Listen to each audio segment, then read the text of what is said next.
की चाहे छतरी तोरा बोल गोलका की लमका। ए दीदी रउरा सब पागले वाली का, हम तिल के लाई के बात करे ना कि रउरा गोलका तो ऐसे बोले के चाहिए ना। रुक देता दी।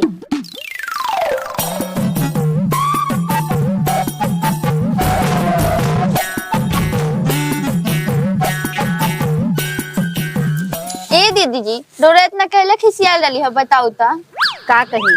रउआ गांव के लड़का से इतना दोगला बारे ना, हमरा के टांगे के बात करत रहल सब। ऐसा सबक सिखैनी है ना, ओहनी लोग याद रखें कि हम का चीज है। अच्छा ठीक बात जाए।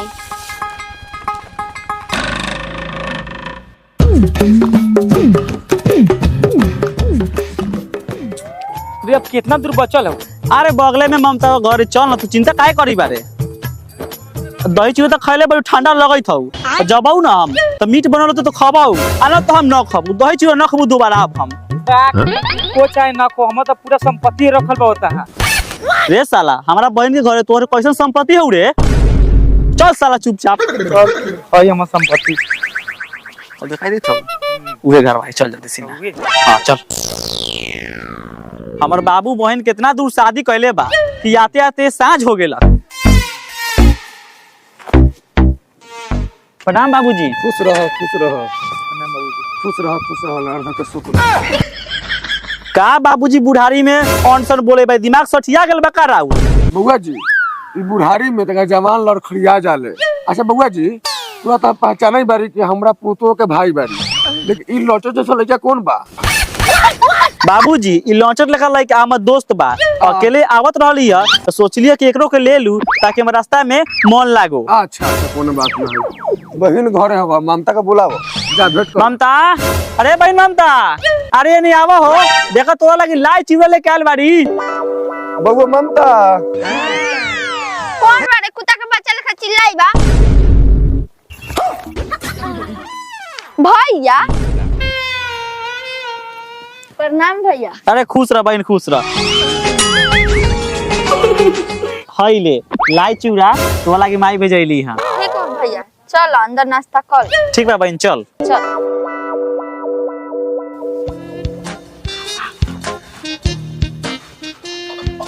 ए तनी चुमा दन बहुत मन करे कुमा। ए तू साफे खखुआइले रहेला का? कुमार में खखुआइल रहला, अभी खखुआइल। चल अभी पूरा रात बाकी बा, 12 बजे रात की किरवानी में। कोई बात नहीं।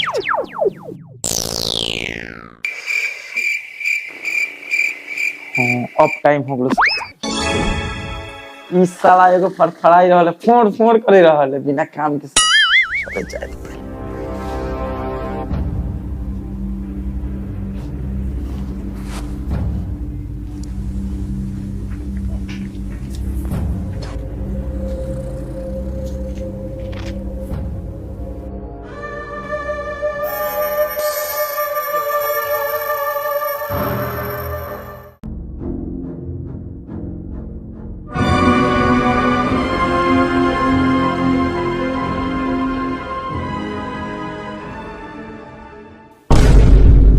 बाप रे बाप 12 बज गइल।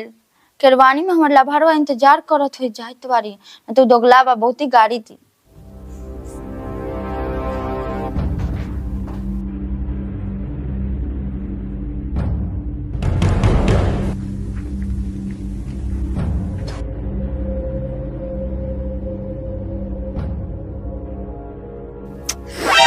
टाइम हो गेलो, हम मलिया काहे ना ओई बाटे बहन चो।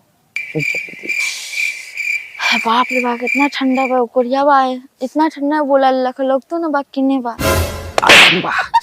साला मच्छर काट के फुला देलक साला। अभी हम मलिया अइलक हन। अच्छा यहाँ बा। हाँ हाँ आ गेल आ गेल। अब जल्दी आओ जल्दी आओ। कहाँ रहलू अभी इतना देर से? ओई बेर से पारत तक कई बार हमरा के यहाँ ठंडा में ओई बारू। रे दुखला बा को तोरे ठंडा लागलो, हमरा जैसे ठंडे ना लागले। अच्छा छोड़ो वो सब बात हटाओ, हमरा के दो का द ऊ है। ठीक वाले ला।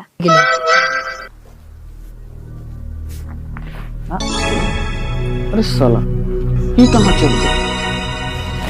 ये तो साला के कोई मोटे तो ना के लख।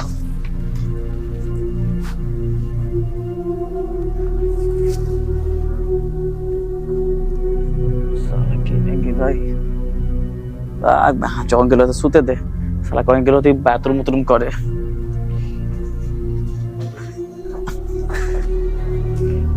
अच्छा जाई बारे सूते, लेकिन उसके पहले ममता से पूछ ले बारी कहीं होगा बता के गई लोग ही। ममता, ए ममता, अरे देखू ही कहाँ गई। ए ममता, अरे साला तुम बहनियों नहीं खे, दोनों गोटा कहीं गेल बा, कुछ ना कुछ गड़बड़ लागई बा। दोस्तों के तो फोन कर दी बारी।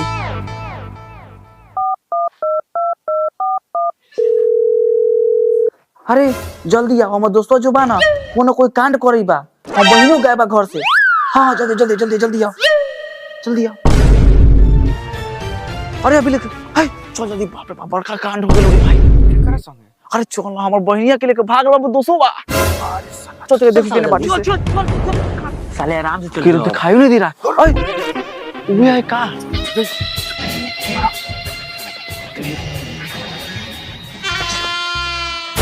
और इस साला गद्दार दोस्त, तू ही साला हमारा बहन के साथ इसको करी बारे। निकल साला ये लिया।